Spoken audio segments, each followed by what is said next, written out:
Bonjour, aujourd'hui je vais vous montrer comment télécharger le fichier et ensuite comment l'ouvrir dans Excel, faire quelques manipulations pour retrouver le nom qui vous intéresse. Alors premièrement, on va télécharger le fichier ici. Vous venez, on a la flèche télécharger, vous appuyez là-dessus et on va vous demander, êtes-vous bien sûr de vouloir le télécharger? Oui, moi je vais même l'enregistrer sur mon fichier, mon dossier téléchargement et ensuite je vais l'ouvrir. Alors ça prend quelques secondes. Et voilà, j'ai ouvert le fichier. Alors, la première rangée, tiens, c'est une rangée qui m'intéresse. Je vais la mettre en jaune. Et, tiens, ces deux-là aussi m'intéressent. Je vais les mettre en jaune aussi. Donc, la première rangée représente les années. Ici, on a de 1880 jusqu'à 2011. Et on a le total général. Et ensuite, on a les prénoms ici. Et on a le sexe. F pour féminin et M pour masculin. On a, je pense, autour de 50 000 noms ici qui ont été donnés aux États-Unis. Des fois, on va voir des cases vides. Les cases vides représentent des noms qui n'ont pas été donnés 10 fois dans l'année. Donc, si votre nom est apparu moins de 10 fois dans l'année, la case va être vide. S'il est apparu une dizaine de fois, bien, vous allez voir 10, 12, 17 et ainsi de suite. Il y a certains noms plus populaires comme Marie, qui sont donnés très souvent en 1880. Il y a certains noms moins populaires, comme par exemple Patricia, qui n'ont pas été donnés 10 fois en 1880. Alors, on va faire une première chose ensemble. Supposons que vous aimeriez faire des filtres, des tris sur vos données. Bien, un outil très utile, c'est celui-ci, trier et filtrer. Alors, je vais sélectionner toutes mes rangées. C'est bon, donc pour sélectionner mes rangées, je clique sur A et ensuite je fais glisser en gardant le bouton appuyé. Et je sélectionne toutes mes colonnes jusqu'à double E. Et là, je vais aller dans Trier, Filtrer. Je vais placer ici Filtrer. Maintenant, au-dessus de chaque colonne, j'ai une petite flèche ici. Puis je peux cliquer pour faire un filtre. Je peux cliquer ici pour faire un filtre. Je vois mal les années. Je ne sais pas si vous, comme moi, vous voyez mal les années. Pour ça, on va centrer le texte.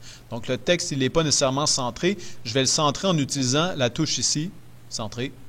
Voilà, le texte est centré. Maintenant, je vois beaucoup mieux les années.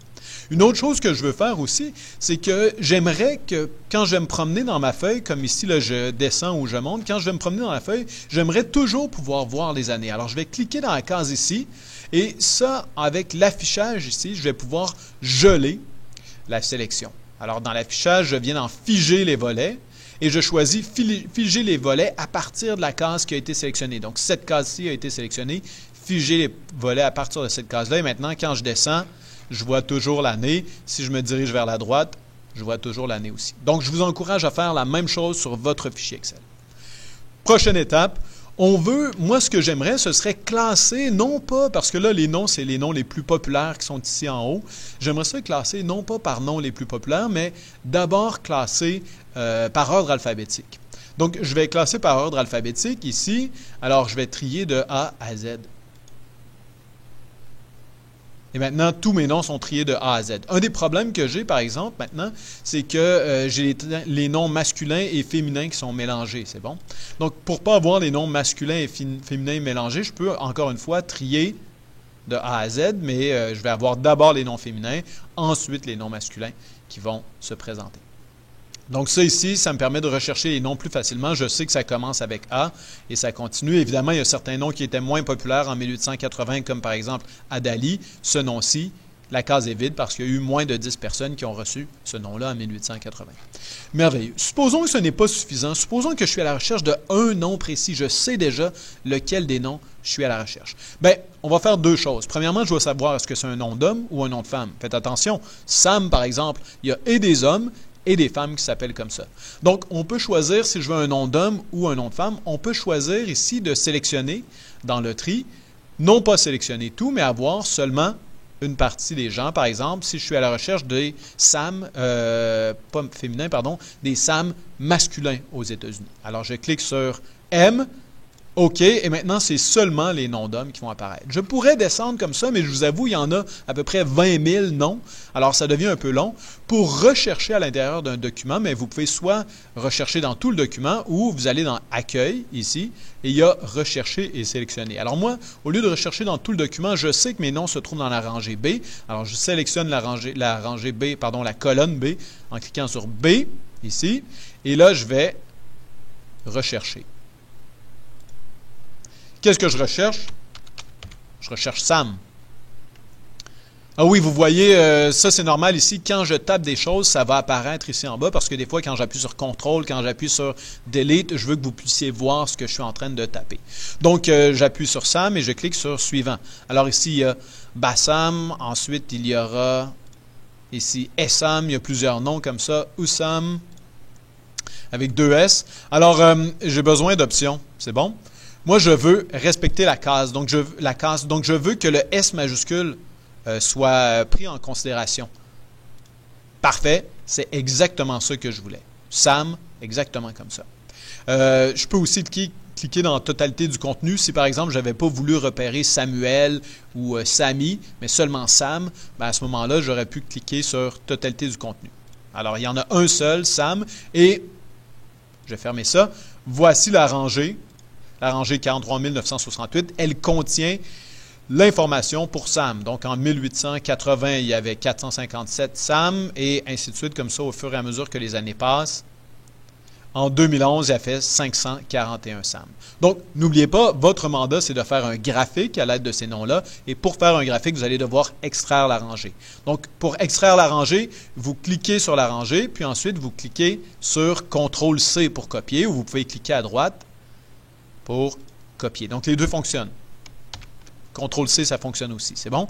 Et là, ensemble, on va se créer un nouveau fichier Excel. On ne veut pas effacer des données qu'il y a déjà sur le fichier ici. Donc, on va créer un nouveau fichier Excel. Nouveau classeur Excel. Super.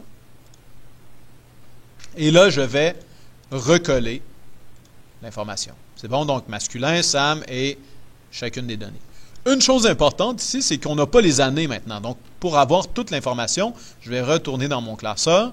Je vais sélectionner la première rangée, je copie, je me déplace vers mon autre classeur et ici, je colle. C'est bon, donc vous pouvez appuyer aussi sur CTRL-V pour coller. Maintenant, tiens, je vais effacer cette rangée-là, donc supprimer la rangée, et j'ai sexe masculin, nom Sam, et pour chacune des années, j'ai le nombre de personnes qui se sont fait, le nombre de bébés qui ont reçu le nom Sam. Si vous voulez faire un beau graphique avec ça, la stratégie la plus simple, c'est d'avoir non pas des rangées, mais des colonnes. Excel est beaucoup plus alerte ou beaucoup plus adapté à faire des graphiques de colonnes. Donc, je vais recopier ça ici. C'est bon. Je vais me rendre sur une autre feuille. Donc, ça, c'est la feuille 1. Je vais me rendre sur la feuille 2. Et je vais faire, ça, c'est un bouton très important pendant le reste de la session, collage spécial. Collage spécial. Là, ici, c'est déjà uniquement des valeurs, mais je pourrais cliquer par valeur si je ne veux pas que la couleur se recolle. Par exemple, je ne veux pas de jaune. Mais surtout, là, je veux que ce soit des colonnes au lieu des rangées. Alors, je clique sur transposer. Si vous voulez des colonnes au lieu de rangées, vous cliquez sur transposer. OK. Et là, maintenant, j'ai le sexe. Le nom, c'est Sam, masculin. Et maintenant, ça, c'est les années ici. Et à partir de là, c'est très facile de faire un graphique. C'est bon. Je vais changer le nom ici. Je vais écrire année. Et c'est très facile de faire un graphique. Je fais simplement sélectionner mes données. Donc, je clique et je glisse. Je n'inclus pas la dernière rangée parce que je ne veux pas le total général. Et là, je vais faire insertion, une ligne, un graphique en ligne. Ouh! Désolé. Je me suis trompé. Insertion, nuage de points. C'est bon? Et on va prendre une ligne comme celle-là ici. Parfait. Donc, voici l'évolution du prénom Sam en termes de popularité aux États-Unis. On commence en 1880, on finit en 2011, donc peut-être qu'on voudrait faire des ajustements sur les graphiques. Je vais vous montrer ça dans quelques secondes.